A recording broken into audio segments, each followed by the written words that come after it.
धनबाद में भाजपा प्रदेश अध्यक्ष और नेता प्रतिपक्ष बाबूलाल मरांडी ने मंगलवार को सर्किट हाउस में आयोजित प्रेस कॉन्फ्रेंस के दौरान राज्य की कानून व्यवस्था को लेकर हेमंत सोरेन सरकार पर जमकर निशाना साधा।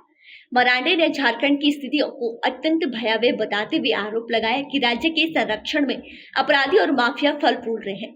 उन्होंने वर्तमान डीजीपी अनुराग गुप्ता की नियुक्ति और सेवा विस्तार पर सवाल उठाते हुए कहा कि सरकार के नए नियमों को ताक पर रखे उन्हें एक्सटेंशन दिया है।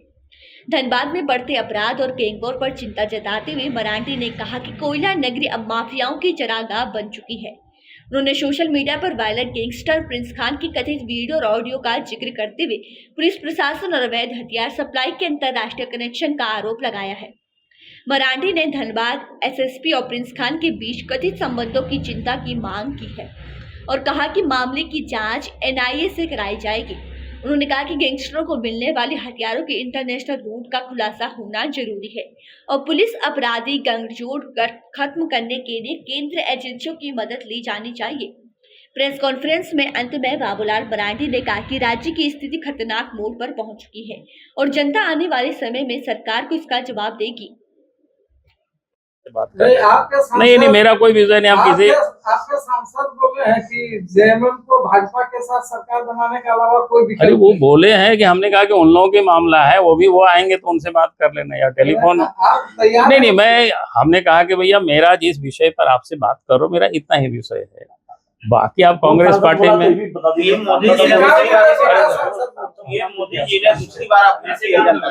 क्या बोले? मोदी ने दूसरी बार जनता से अपील की है। क्या अपील की है? ये मोदी ने अपील किया है, 3 अपील किया है। एक साल तक सोना नहीं पड़ता, पेट्रोल डीजल का उपयोग कम करें, ऑनलाइन मतलब सार्वजनिक वाहनों का इस्तेमाल ज्यादा करें, निजी वाहन कम करें। तो गलत क्या किया है? अच्छा किया है देश के प्रति। हम लोग भी तो कटौती करेंगे। अरे कटौती करेंगे भाई, कर ही रहे। आप लोग कटौती करेंगे।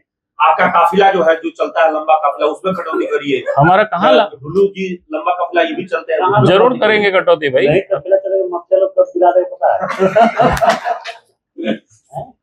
जैसा बंगाल चुनाव में बीजेपी 16 एसटी सीट में सब जीत गई, झारखंड में क्यों विफल हो रही है?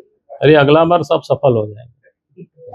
मतलब झारखंड में आप लोग की नजर है कि इस बार बंगाल कहानी झारखंड में दिखेगी? नहीं, अब जनता को समझ में आने लगा।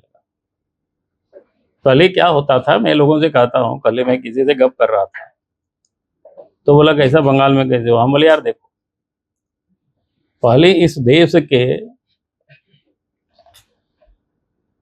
जो खास करके जो सनातनी जो समाज है, उनको लगता नहीं था कि भाई हम लोग जीत सकते हैं। लेकिन जब उन लोगों ने देखा यूपी हम जीत सकते हैं, बिहार हम जीत सकते हैं, उड़ीसा हम जीत सकते हैं, तो बंगाल वालों को भी लगा यार हम लोग बंगाल भी जीत सकते हैं।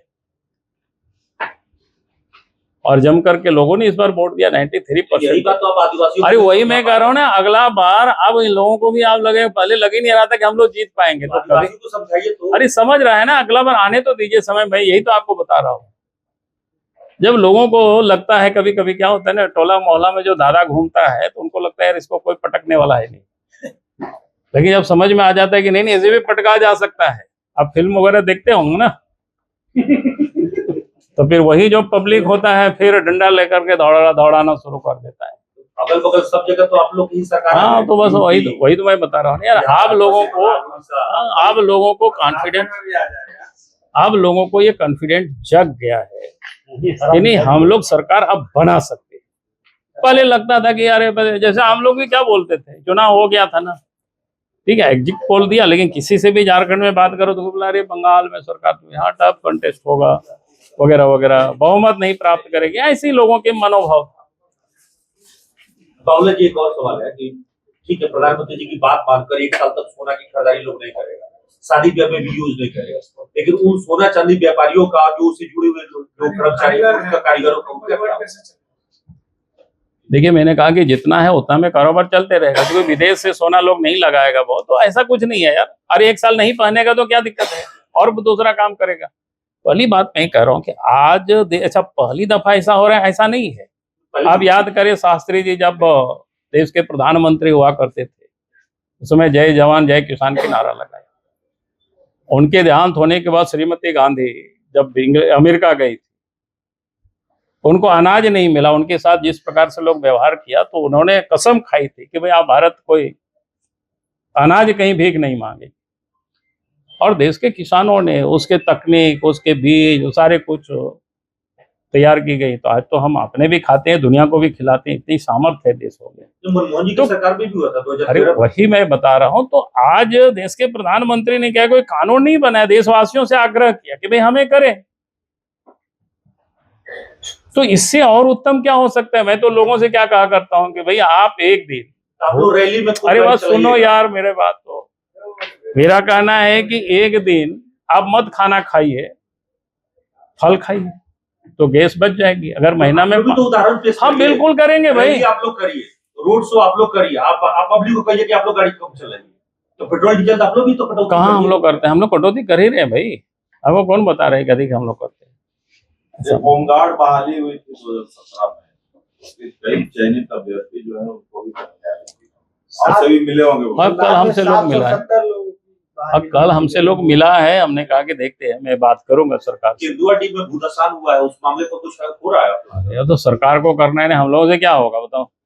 राज्य सरकार का काम है सड़क, बिजली, पानी, शिक्षा, स्वास्थ्य, ये ठीक करना उनका काम है। यार गजब करते हैं आप लोग। आप लोग सरकार को इतना क्यों बचाना चाहते, इतना क्यों डरते हो आप लोग।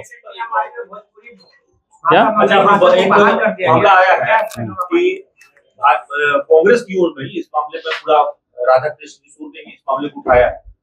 मतलब भोजपुरी, अंगिका, मगही भाषा को हटा दिया गया है टेट परीक्षा से, जेटेट से, जबकि उड़िया भाषा रखा गया, बंगाली भाषा रखा गया। तो भोजपुरी और मैथिली, मगही से ही राज्य की सरकार को इस तरह देखिए, मैं इतना ही कहूंगा कि राज्य सरकार को